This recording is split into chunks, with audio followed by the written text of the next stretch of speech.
Good morning friends, welcome back to 12th week. As usual, we will have one lecture session as well as two question and answer sessions. Before going into the highlights of this week's lecture session, I would like to answer one or two queries as raised by the viewers. First and the foremost thing is, every week there is one lecture part, two question and answers part. One lecture part and two question and answer parts, which makes a total of 1 hour 30 minutes to 1 hour 40 minutes each week.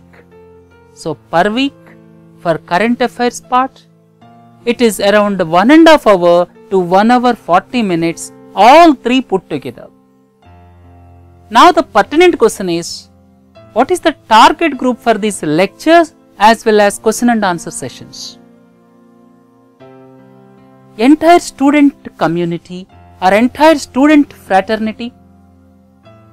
Because in these current affairs lecture as well as question and answers, I try to give detailed explanation. In the lecture part, I try to analyze each and every event with some historical perspective. In the question and answer sessions, I am narrating not only the answer to that particular question, but also some other points which are pertinent to that. So overall, I am trying to give as much information as possible during this 1 hour 30 minutes or 1 hour 40 minutes if you combine lecture as well as question and answer sessions. Here, I would like to tell you, this is useful for each and every student. This is useful for each and every student, whether he is preparing for UPSC, whether he is preparing for Staff Selection Commission or bank exams, IBPS, or any other competitive examination like railway recruitment boards. Any type of examination, each and every student, in my personal opinion, they are required to learn these things as far as current affairs are concerned. If someone is appearing for other specialized examinations like UPSC civil services or state group 1 services, it may be required to have some additional in-depth analysis. If someone is preparing for bank examinations, they may be required to have the knowledge in banking awareness. Like that, some additional features are required, but whatever I am covering in this lecture as well as two question and answer sessions is required by each and every student in this country. At the same time, I would like to mention, it is better if the students inculcate the habit of learning current affairs while they pursue their graduation. That means from the first year of graduation itself, if they follow these current affairs, probably by the time they complete their graduation, they will be having lot of knowledge as far as current affairs is concerned. So final question and final answer, what is the target group? The answer is, each and every student is the target group for this lecture as well as two question and answer sessions. So please view them seriously, and if you have any queries, please mail us. Right? Let us go into the main topics. This events of the week. What are the main events? First and the foremost is the historical bills, Coal Mines Special Provisions Bill, Coal Mines Special Provisions Bill, Mines and Minerals Development and Regulation Bill, or popularly known as MMDR Bill. These two bills were passed by Rajya Sabha. Historic event. Other important event is, Supreme Court says Jats cannot be included in the list of OBCs. Jats cannot be included in the list of OBCs. Other important event of the week is the bill to unearth black money or to control black money is introduced in Lok Sabha. When it comes to international events, attack in Tunisia Museum in the capital Tunis, which killed 20 foreigners. Israel elections, Benjamin Netanyahu elected as the Prime Minister of the country. His party got majority seats. Next comes attack on 2 Shia mosques in the capital of Yemen, Sana'a, which killed more than 130 people. Visit of Christine Lagarde, IMF chief, to India. These are the important events during the week. Let us learn one by one. Right?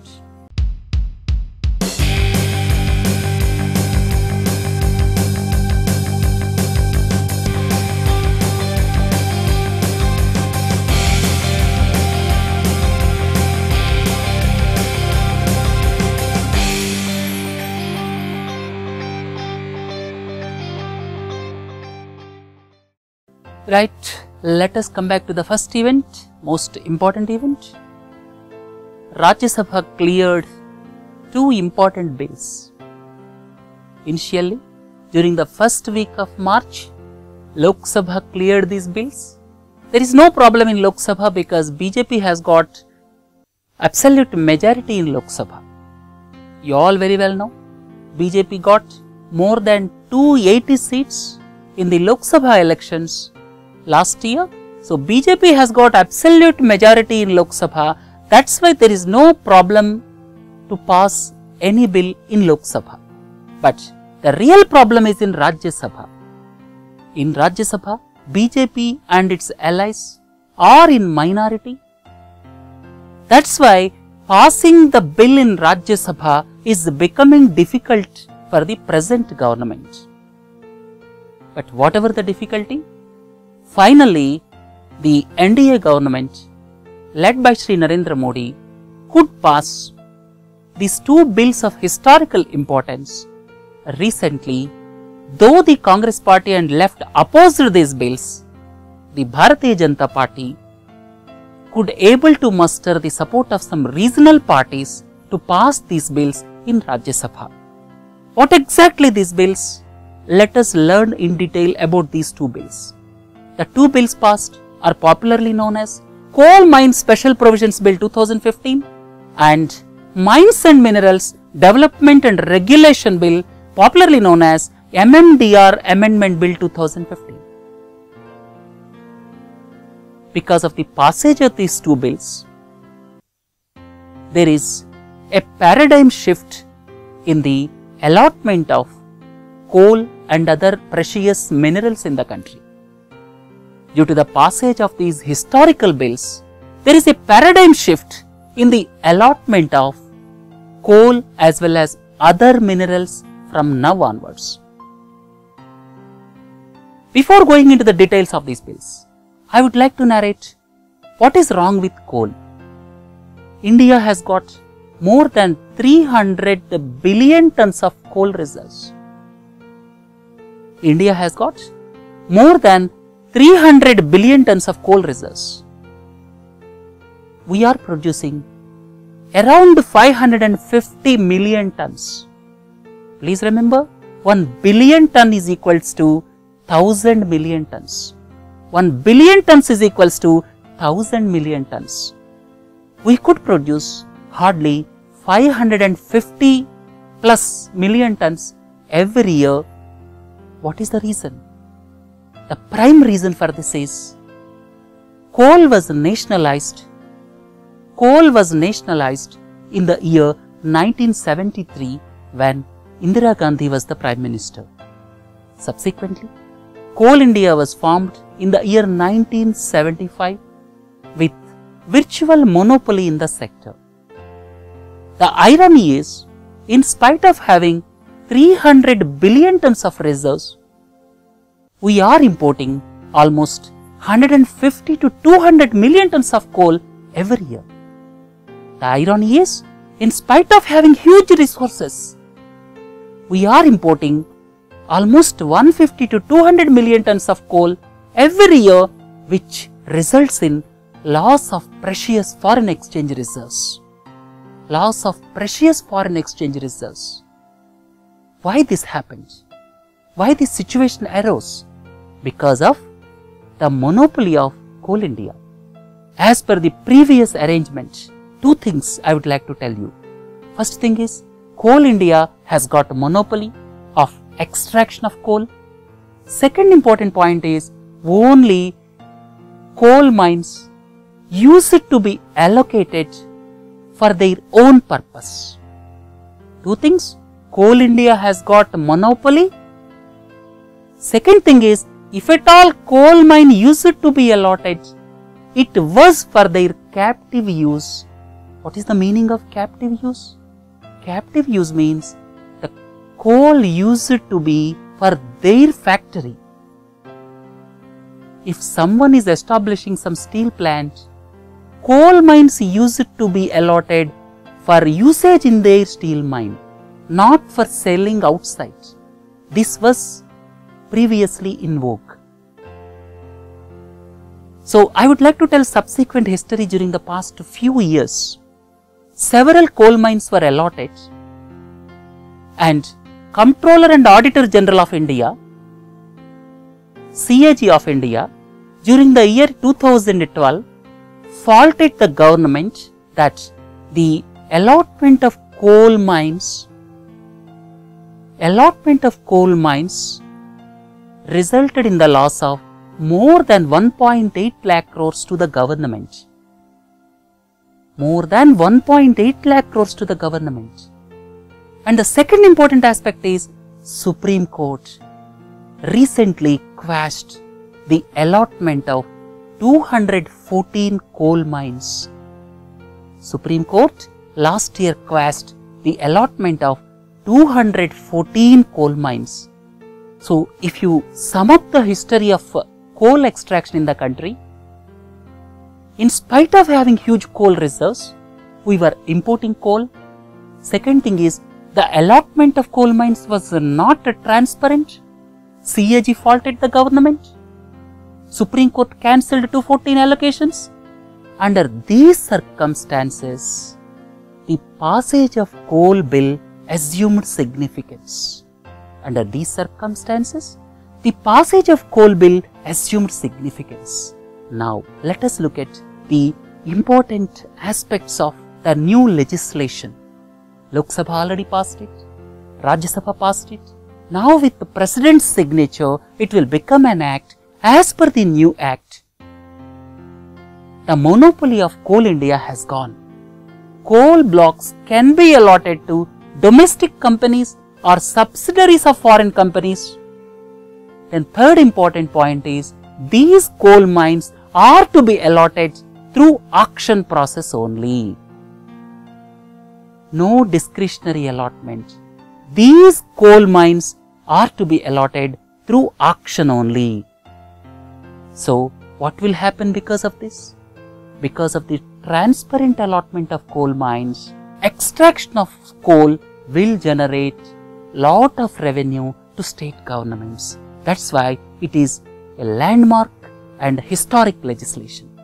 Along with this, the second bill was passed, that is Mines and Minerals Development and Regulation Bill 2015, that is MMDR bill.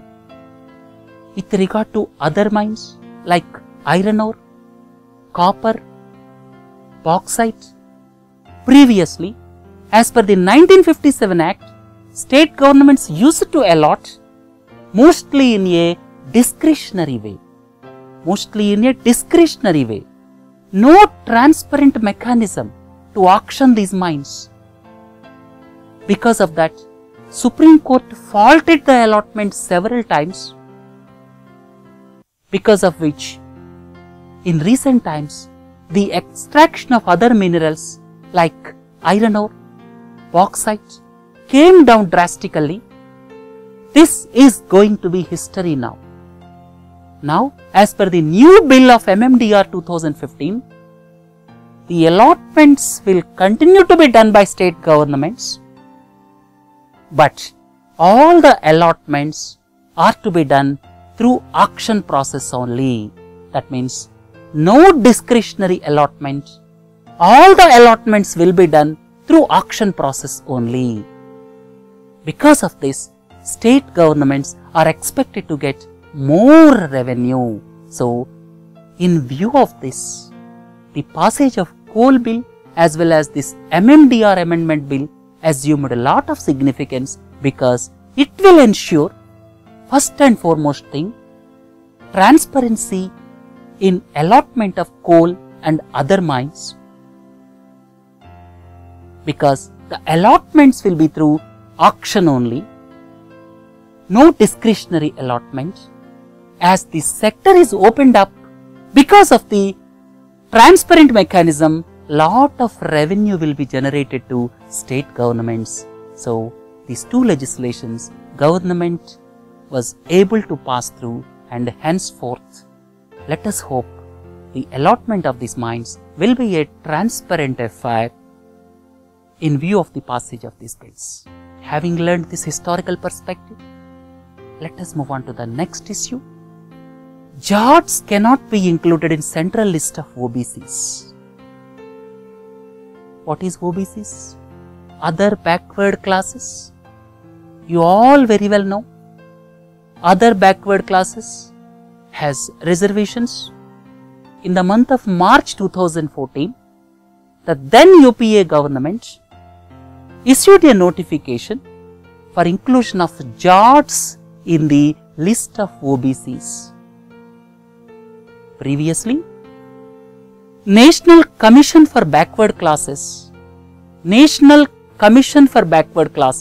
rejected this proposal, but in spite of this rejection, the then central government issued a notification for inclusion of Jats in OBC category. Subsequently, the Supreme Court felt that Jats cannot be included in the OBC category. Right? You may ask, what is this National Commission for Backward Classes? National Commission for Backward Classes is a statutory body established by an Act of Parliament. I would like to tell you some bodies like this. One is National Commission for Scheduled Caste, National Commission for Scheduled Tribes. These two are constitutional bodies. A provision is kept in the Constitution to safeguard the interests of both SCs and STs. That's why National Commission for SCs and National Commission for STs are both constitutional bodies, whereas National Commission for Backward Classes, National Commission for Women, National Commission for Minorities, these are statutory bodies created by an Act of Parliament. These three, National Commission for Backward Classes, National Commission for Women, National Commission for Minorities, these three are created by an Act of Parliament. Please know the difference between statutory body and constitutional body. Constitutional body is as laid down in the Constitution, and statutory bodies are created by an Act of Parliament. Right? Having learned this, let us move on to the next one. A bill was introduced in the Lok Sabha, that is to contain black money, to control black money. Right? The bill is named Foreign Income and Assets Imposition of Tax Bill 2015. The main provisions are tax on the foreign income to be paid at the rate of flat 30%. This is in the introductory stage, recently introduced in Lok Sabha. There may be some changes when discussion in progress. So, let us discuss in detail once the bill is passed. But please remember, a bill was introduced in Lok Sabha with the special provisions to control black money or to prevent the stashing away of black money abroad by Indian nationals. Right, friends? Let us look at the next issue.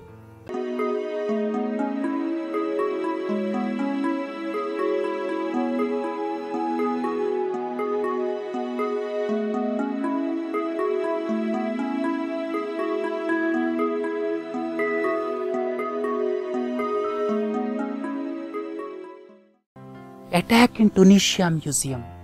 Where is Tunisia? Tunisia is the North African country with capital as Tunis. I would like to tell you one more thing. This is the country where Arab Spring took place first. What is meant by Arab Spring?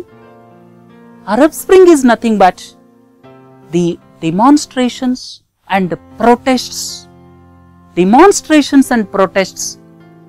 against the authoritarian regimes in several countries, that is Arab Spring. Due to the authoritarian regimes in several countries, demonstrations, protests, sometimes violent, sometimes non-violent, took place in several countries. So that is known as Arab Spring. Please remember, Tunisia is the first country where Arab Spring took place, and here in the Tunisian capital Tunis, recently terror attack took place where 20 foreign nationals were killed. The terror attack took place in famous Bardo Museum, which is in the same complex of Parliament. Total 23 people killed. Right? Let us look into the next issue. Elections in Israel. Do you know what is the name of Israel Parliament? It is the Knesset. Total strength of Israeli Parliament is 120. The Likud party, headed by Benjamin Netanyahu, got 30 seats, and with the support of other right-wing parties, he is going to form government. Mr. Benjamin Netanyahu is going to form the government with the support of right-wing like-minded parties. And during the election speech, Mr. Netanyahu told that he is not in favor of Palestine solution. So it appears because of the election of Mr. Benjamin Netanyahu as the Prime Minister of Israel, the Palestine problem may be prolonged further. Right, friends? Look at the next one. Attack on 2 Shia mosques in Sana'a. Where is Sana'a? Sana'a is the capital of Yemen. Sana'a is the capital of Yemen. There is a civil war going on in Sana'a. Houthi rebels took control of capital city Sana'a. Meanwhile, the president fled to Aden, the southernmost city. That means there are two governments in the country because of the civil war. Under these circumstances, recently there were 2 attacks on Zaidi Shia mosques in Sana'a, which resulted in almost 137 deaths. These unfortunate incidents are taking place quite frequently. Let us hope peace to prevail in the region.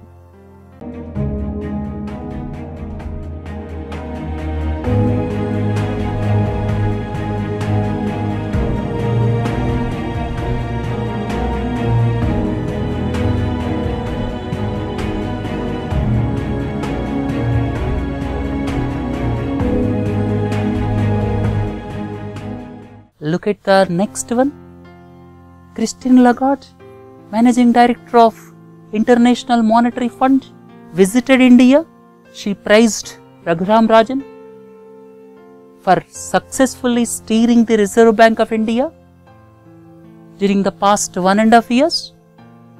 At the same time, she complimented Raghuram Rajan for his accurate assessment of 2008 financial crisis. 2008 financial crisis. She told that India is safe and there is no fear of capital flight from India if America raises their interest rates. So before concluding today's lecture, let me tell few words about IMF and World Bank. IMF is International Monetary Fund, which was established in the year 1945, subsequent to Second World War.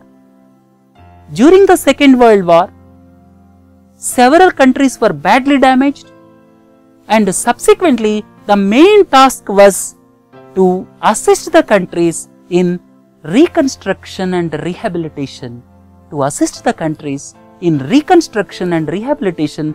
Keeping this in mind, 730 representatives from 44 countries, 730 representatives from 44 countries met at Mount Washington Hotel at Bretton Woods in America, and subsequently these two international organizations, International Monetary Fund and World Bank, were founded. This institution is International Monetary Fund. International Monetary Fund, headquartered in Washington DC, established in 1945. What is the main purpose of this International Monetary Fund? The main purpose of this International Monetary Fund is to solve the problems of exchange of currencies. One country has got one currency. India has got rupee, America has got dollar, China has got renminbi, Eurozone has got euro, and to maintain or to facilitate proper exchange of various currencies is essential to improve world trade. To improve world trade, exchange of various currencies is very much essential.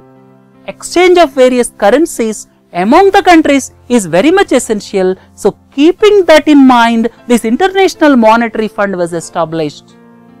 The other institution of Bretton Woods Conference is World Bank. The other institution established subsequent to Bretton Woods Conference is World Bank. Please remember, when somebody says World Bank, that is the first one, International Bank for Reconstruction and Development. International Bank for Reconstruction and Development, loosely known as World Bank. But remember, World Bank Group has got 5 organs. World Bank Group has got 5 organs, and duties are clearly defined among these organs. First and the foremost is International Bank for Reconstruction and Development, established along with IMF, and the main purpose is to rebuild the world economy and to eliminate poverty, because several countries were devastated during the Second World War, and the reconstruction of those countries was the topmost priority during 1940s, and keeping that in view, this World Bank was established. I have already told you, International Monetary Fund was established to facilitate easy exchange of various currencies, which will facilitate world trade. The main purpose of World Bank is to ensure reconstruction of the battered countries and to foster development. The ultimate goal is to eliminate poverty. But what about the other 4 wings? Look at this one. International Development Association, IDA. This is also part of World Bank Group. It was established in the year 1960. The basic aim of this organization is to improve the lives of the poorest of the poor countries in the world, especially in Africa. The countries are very poor, especially in Africa. Several people are living below poverty line, and to bring them up, it requires some sort of soft loans or interest-free loans are required. That is the goal or motto of establishing International Development Association. So, the main purpose of IDA is to assist the poorest of the poor countries, especially in the African region. They normally give interest-free loans, and the loans at very low interest rates. That is the main purpose of International Development Association. Look at the other organ. This is IFC, International Finance Corporation. This is to facilitate private sector development. The main theory of capitalistic pattern of society is without private sector investment, countries cannot grow. So, keeping this in mind, the main purpose of IFC is to foster private sector development. This was established in the year 1956. Look at the other one. Multilateral Investment Guarantee Agency.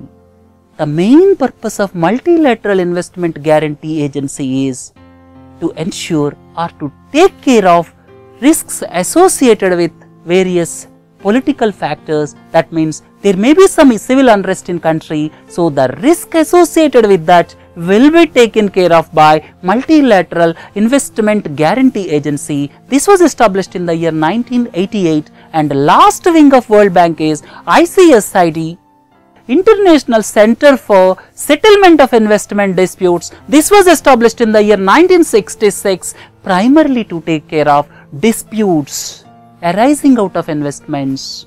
That is, in connection with international investment disputes, with a view to establish a mechanism to solve the disputes, this organization was established. This is ICSID. So, these 5 are the organs of World Bank Group. This is, first one is IBRD, then IDA, then IFC, then MIGA, then ICSID. So, these 5 forms World Bank Group, right? Having learned these things, let us sign off today. Please do join for question and answer sessions for this week, right? Have a nice time. Thank you.